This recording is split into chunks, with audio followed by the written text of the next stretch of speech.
downfall. Linda was never the good witch. Gossip and spreading rumors will be your downfall. She threw her into the dead ditch. Jealousy makes you lose everything, that's the cost. How about you just stay in the land of the lost? Besties with the witch of the west. Hate on us, but you're still obsessed.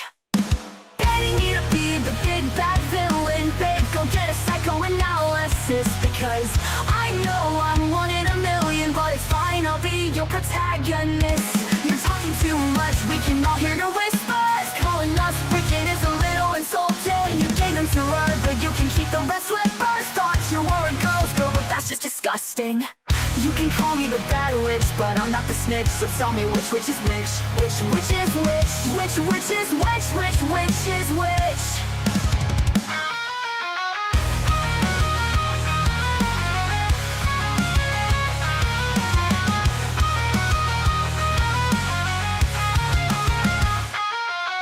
Mirror on the wall, who's the saddest one of all? Glenda was never the good witch.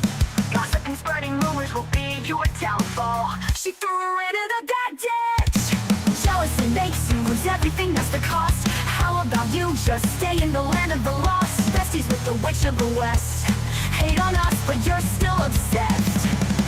Hating me to be the big bad villain, babe, go get a psychoanalysis. Because I know I'm one in a million, but it's fine, I'll be your protagonist. En ocasiones se pregunta, ¿cómo puede ser que hombres de Dios, que iglesias, que ministerios, de pronto lo pierdan todo? Uno se pregunta qué es lo que se ha hecho mal. Cuando uno ve caídas, cuando uno ve valientes que caen, cuando uno se entera de noticias donde de pronto aquellos que parecían tan firmes hoy no lo están, uno debe hacer una cronología. ¿Por qué llegaron hasta ahí? ¿Y qué manera podemos hacer para evitar caer en lo mismo? Entonces la Biblia narra que en cierta ocasión había un sacerdote. Si alguien quiere saber la referencia, en el primer libro de Samuel, el capítulo 2, el versículo 12. Quiero que me presten mucha atención. La Biblia dice en primer libro de Samuel, capítulo 2, versículo 12, que los hijos del sacerdote Elí eran unos perversos. No dicen, le faltaba un poco de temor de Dios. Eran medios primos en vez de hermanos. No, eran unos perversos. Y si ustedes luego leen en su hogar lo que ellos hacían, van a ver que tomaban sin temor de Dios de la olla que no debían tomar, la carne, la comían, le obligaban al sacerdote que les dé a ellos primero. No solo eso, sino que la Biblia describe que pecaban, tenían relaciones sexuales en la puerta del templo, manejando una impunidad y una falta de temor de Dios que uno dice, ¿y estos tipos, quién se creen que son? Eran casi unos argentinos. Parecía que tenían una impunidad, no es que parecía, sino que manejaban una impunidad que molestaba al pueblo, pero por sobre todas las cosas, molestaba e indignaba a Dios. Elí, que ya era muy anciano, se enteró de todo. No era ojo que no ve, corazón que no siente. Se enteró de todo lo que sus hijos estaban haciendo al pueblo de Israel, incluso que se acostaban con las mujeres que servían a la entrada del santuario. Se enteró de todo. ¿Qué hizo el hombre? No sé, pero sabía todo. Y como Dios no se le escapa y Dios no puede ser burlado, Dios levanta un profeta.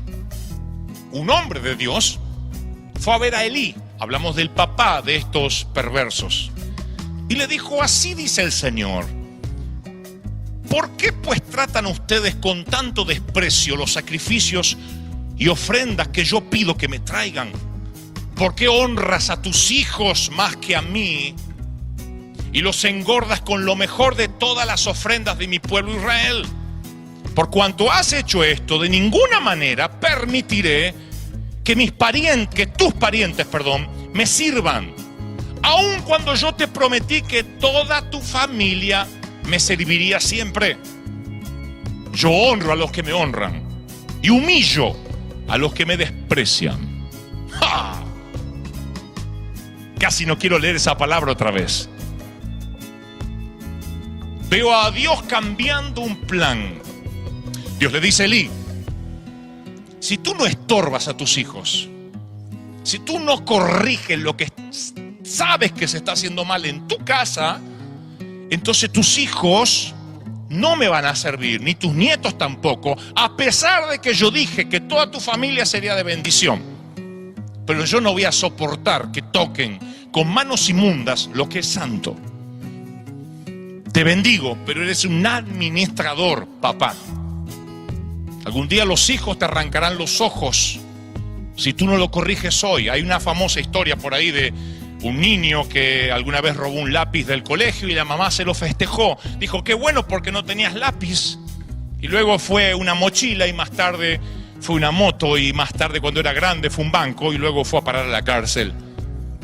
Cuando la madre lo fue a visitar, el muchacho le dijo, acércate, y le arrancó la oreja de un mordisco como si fuera Hannibal Lecter. No entendían el canibalismo del hijo y el hijo dijo, se lo explicaré. Si esta señora me hubiese castigado el día que aparecí con un lápiz, yo no me pudriría ahora en una cárcel. Entonces algún día habrá gente que dirá, a mí nadie me enseñó, nadie me dijo. Tuvimos un pastor que no nos clamaba por santidad, simplemente hacía un show, un espectáculo y nunca me dijo que tenía que hacer las cosas bien. Yo tendré que dar cuenta por mí y también por lo que no enseñé. Por las veces que no hablé cuando debí hablar.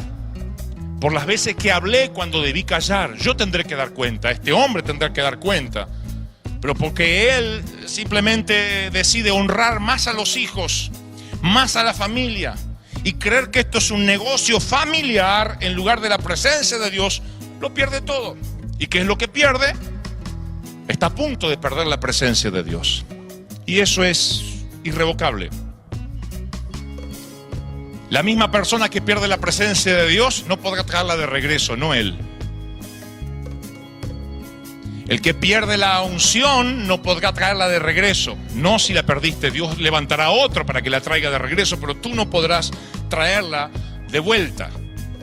A Don Elí no le importa que sus hijos están pecando, no le importa lo que el profeta le está diciendo. Le dice, si tus hijos siguen pecando, ellos van a morir en el mismo día y tu familia no me servirá. Él dice, es un profeta mala onda, siempre hay uno de esos.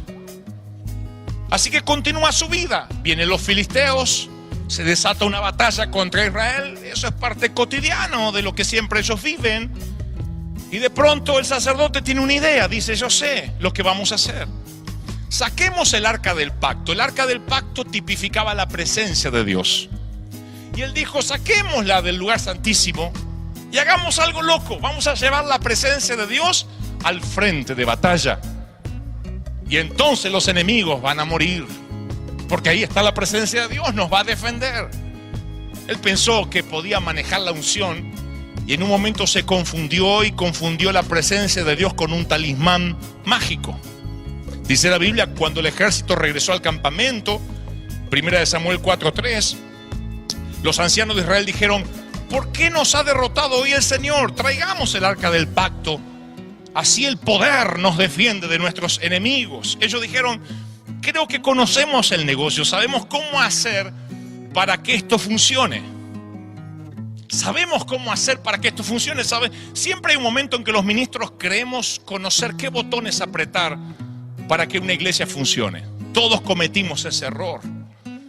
En algún momento decimos, bueno, si canto esta canción cae la unción, luego digo tal cosa, luego digo un chiste, luego hago esto y termino levantando una ofrenda, conmuevo a la gente, la manipulo y hacen sus cheques.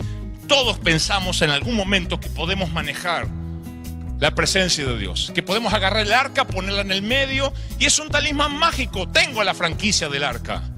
Eso es lo que pensó este pobre hombre. Elí pensó, ok, la presencia aún está conmigo, está allí en el medio del campamento, así que todo tiene que estar bien, en el medio de la batalla, todo tiene que estar bien. Los filisteos que reconocen la presencia de Dios, los enemigos, dijeron, ¡ay de nosotros! ¿Quién nos va a librar de la mano de este Dios poderoso que en el desierto hirió a los egipcios con toda clase de plagas? ¿Quién nos va a librar? Hasta los enemigos reconocían lo que Dios había hecho en el pasado. Pero todo lo que Dios hizo en el pasado con Israel no sirve si ahora hay pecado. En el ministerio no cuentan las hojas de vida, no cuenta el decir, ¿y por qué le pasa esto con todo lo que sirvió al Señor? No hay currículum que valga. Tu pasado no te ha de ayudar en el presente. ¿Estoy siendo claro, sí o no? Esto va para alguien que dice, yo no puedo entender cómo Dios permite que aquella persona termine así después de lo que hizo o después de lo que construyó. No importa lo que haya construido, pudo haber tenido 25 años de unción. Si en el último año pecó, todo lo demás no sirve. Así funciona. Dios no bendice por promedio. Bueno, fuiste un delincuente el último año, pero también me pesan los 25 en que fuiste muy bueno.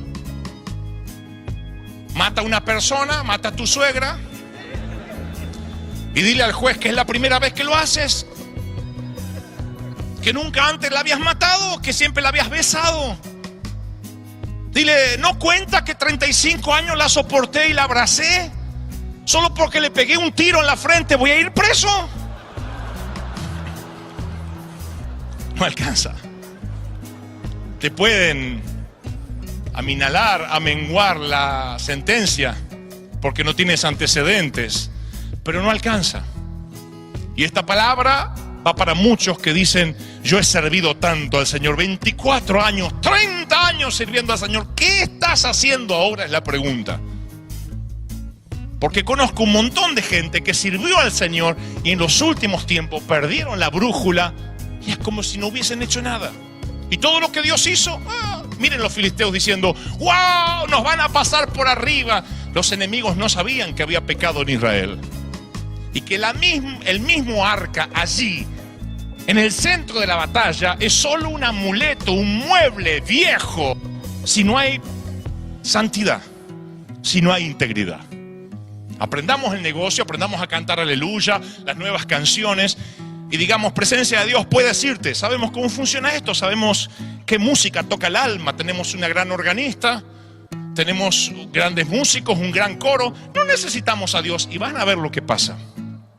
No es el método, no es la caja, no es el símbolo, son los corazones entregados lo que abren los cielos y atrapan la presencia de Dios.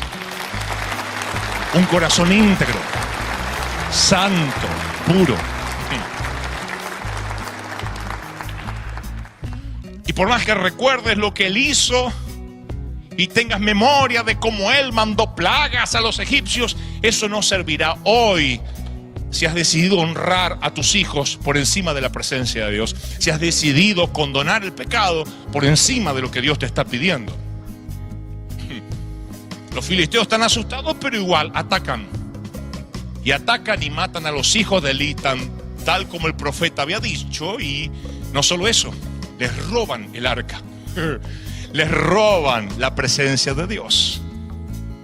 Yo siempre le digo a los líderes, no, miren, si ustedes están en pecado, si cometieron errores, háganme un favor, háganse un favor, háganse a sí mismos un favor y háganmelo a mí también.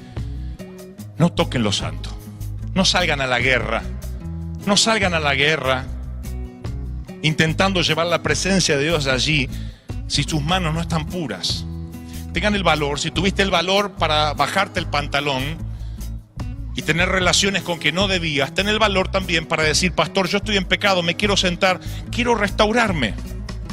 Pero no salgas a la guerra, no salgas, no te pongas a, no creas que con ministerio se tapa lo que no se hace bien en privado. Lo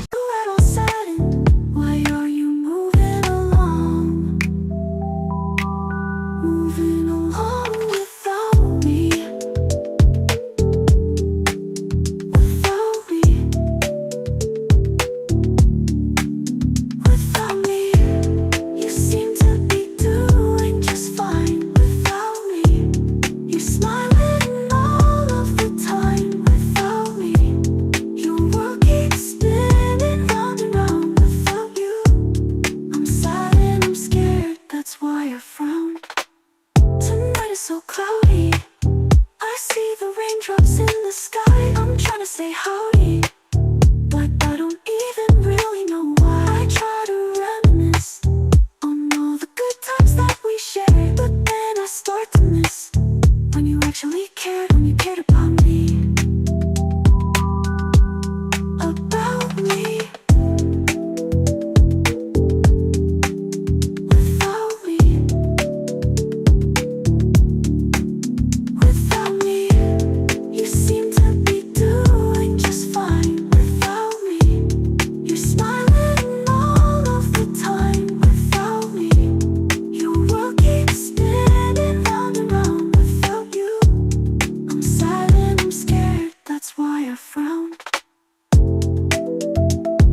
público nunca podrá reemplazar a lo que eres en privado.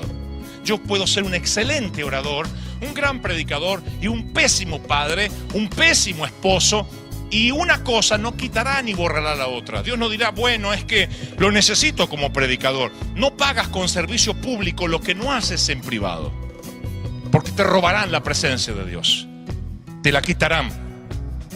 Vuelvo a la pregunta del inicio del mensaje: ¿cómo puede ser que ministerios enteros se caigan, que se pierda, que se vendan las cosas? Yo te diré cómo.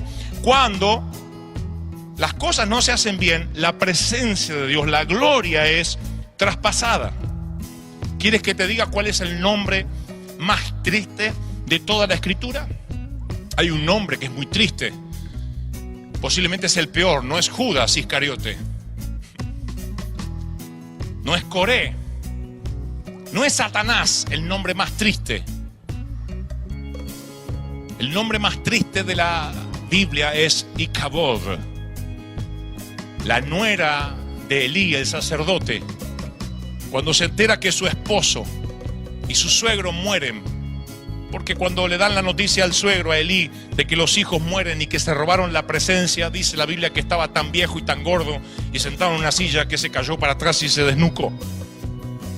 Y cuando se entera su nuera que su suegro había muerto y que su esposo había muerto, ella que estaba por dar a luz, se le adelanta el parto y empieza ella a agonizar. Y entonces, cuando ella supo que el arca de Dios, la presencia, había sido capturada, por causa de la captura del arca de Dios, le puso al niño el nombre de Icabod, que significa la gloria de Dios ha sido desterrada. Y dijo: se han llevado la gloria de Israel, el arca de Dios ha sido desterrada.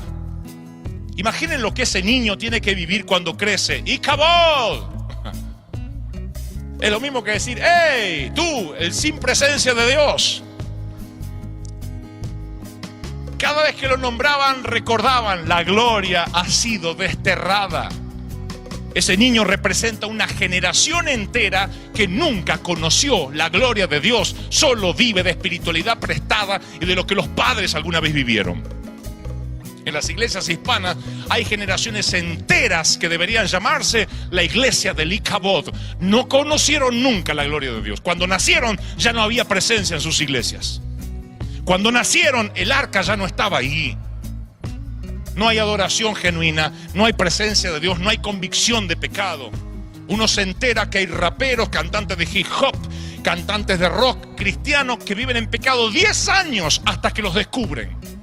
¿Cómo te paraste a ministrar 10 años, perverso? Es que no hay arca, no hay presencia de Dios. Y el negocio simplemente es aprender esto. Mi papá pudo haber sido albañil, mi papá pudo haber sido arquitecto, pero es pastor. Y aprendí el negocio, sé cómo se hace. Y pueden vivir en pecado por años hasta que los descubren, no hasta que los confronta el Espíritu Santo. ¿Cuántos me siguen hasta ahí? Díganme amén. Por eso dije: el que tenga oídos que oiga. Y cuando la presencia de Dios te confronta, tú tienes solo un camino, una sola probabilidad, una sola alternativa: postrarte sobre tu rostro y pedir perdón. Pero si no hay presencia de Dios, ¿qué te va a confrontar? Hay una generación que nunca conoció lo que es tener la presencia de Dios y entonces simplemente se acostumbró a no sentir nada. Hay gente que se congrega en iglesias y no siente nada.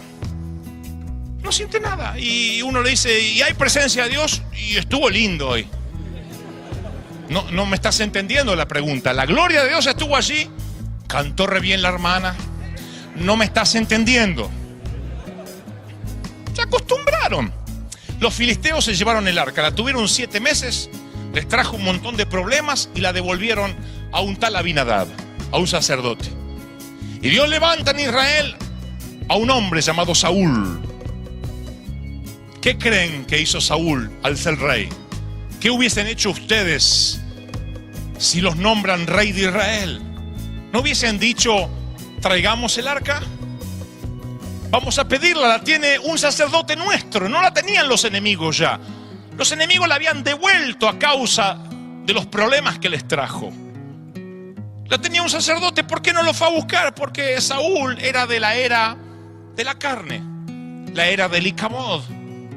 El arca es muy problemática. La presencia de Dios te confronta mucho. La gente se molestará, dejará de venir. Habla mucho de prosperidad, promete sanidad, a muchos milagros. Dile a la gente que todo le irá bien y la iglesia se va a llenar pronto. No hables de presencia, no hables de santidad, no hables de búsqueda, porque todo esto del arca, este rollo, generalmente suele espantar las ovejas. Y Saúl sabe eso, así que él no se enrieda contra el arca, que el arca se quede donde está, porque tú sabes, la presencia de Dios incomoda, te hace sentir mal. Venías a la iglesia pensando, espero que no llegue tarde al Super Bowl, y de pronto el Espíritu Santo te empieza a confrontar y te empieza a importar un bledo el Super Bowl, porque la gloria de Dios te conmueve las entrañas. ¿Me entiendes? Pero cuando no hay presencia de Dios, apuras el servicio para que la gente no pierda el Super Bowl, para que la gente se divierta, porque si se deja de divertir, se irán a congregar a otro lugar.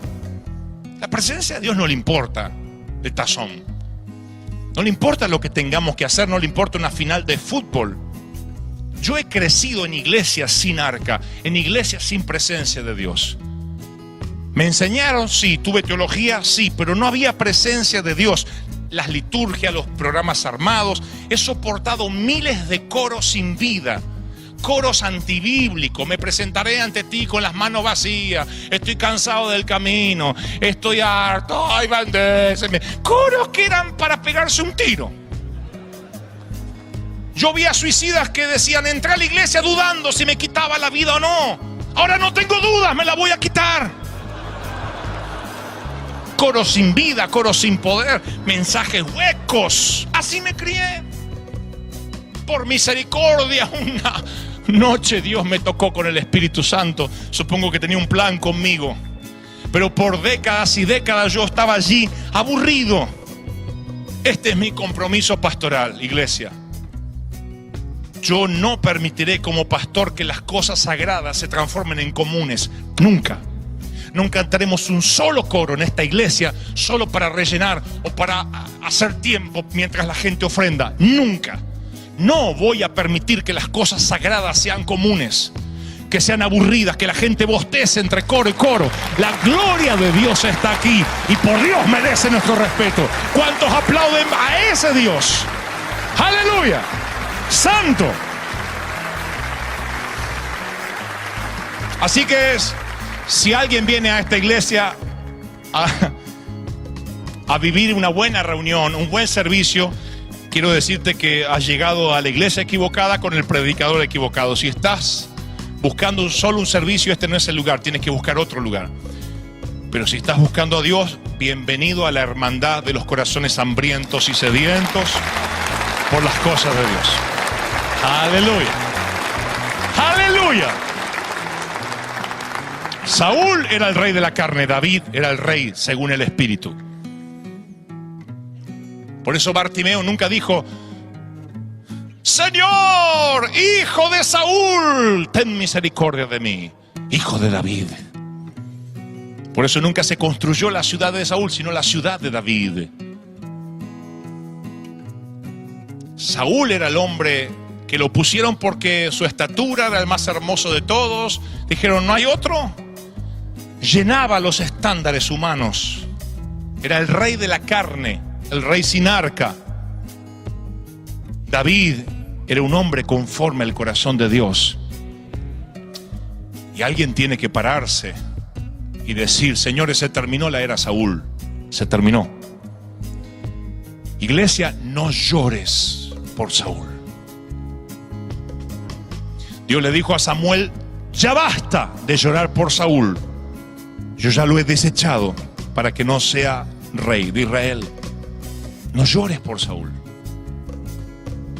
Nadie que se queda a llorar por el rey que él desechó y por quien no cuidó su gloria es digno para seguir adelante. Samuel, no llores por Saúl. Llena tu cuerno de aceite y ponte en camino. Llénate de unción y camina hacia adelante. Deja de mirar atrás. Hay gente aquí que se congrega en otras iglesias y viene a recibir aquí. y le pregunto, ¿tú te congregas aquí? No, pero no falta un domingo. ¿Y por qué eres bígamo? Yo no creo en la poligamia. ¿Por qué tienes 2 iglesias? No, es que aquí hay presencia de Dios, allá no. ¿Y por qué te quedas? Porque allá hay tanta necesidad. El que se mete a Redentor muere crucificado. Yo no sé por qué te quieres quedar donde la gloria se fue. Yo no me quedaría un segundo donde la gloria fue traspasada. No me quedaría un minuto. Si no estás recibiendo, no te quedes para dar. Porque yo veo, me han dicho, es que mi pastor pobrecito no entiende nada y yo estoy ahí para aportar lo mío. ¿Desde cuándo vas a hacer más que la cabeza? Si el sacerdote Elí no honra lo que tiene que honrar, ¿crees que tú vas a marcar la diferencia? Te vas a secar como él. Corre, huye por tu vida, de tu iglesia o de acá, el día que yo pierda la unción y que la gloria se haya ido. ¿Cuántos me están entendiendo eso? ¡Amén! ¿Por qué quedarse donde la gloria de Dios se fue? Esta es la lectura espiritual. Los edificios no se venden por deudas. Los ministerios no se terminan por pecado. La lectura espiritual que se debe hacer es: ¿la gloria es traspasada, sí o no? Y si la gloria se va, si el arca se va, Obed-Edom dijo, ¿a dónde se la llevan? Dejen la granja, muchachos, nos vamos tras la presencia de Dios. Esa es la lectura. Pero no llores. No lloren por Saúl, porque yo lo he desechado para que no sea rey. Nunca en 20 años Saúl se preocupó por traer la presencia de Dios. ¿Crees que Dios te va a permitir llorar por el ministerio que alguna vez tuviste? Los escucho en mi oficina pastoral decirme, yo serví tantos años al Señor, no sabe cómo Dios me usaba. Por eso es que no me quiero mover de ahí, porque yo hice mi vida. Quédate ahí, que te pongan una lápida, una tumba. Aquí sirvió alguna vez bajo una unción que ya no está. Washington Sarlanga. El cuidador de un faro recibía aceite una vez al mes para mantener el faro ardiendo y de ese modo los barcos no encallaran en los acantilados. Pero en cierto mes, la historia dice que se acercó una dama que necesitaba aceite para calentar a sus hijos y el cuidador del faro le dio aceite. Y después vino alguien más y le pidió aceite para calentar su casa y el cuidador del faro le dio aceite para que caliente su casa. Le dijo, sí, cómo no, no le puedo negar algo así. Esto es noble.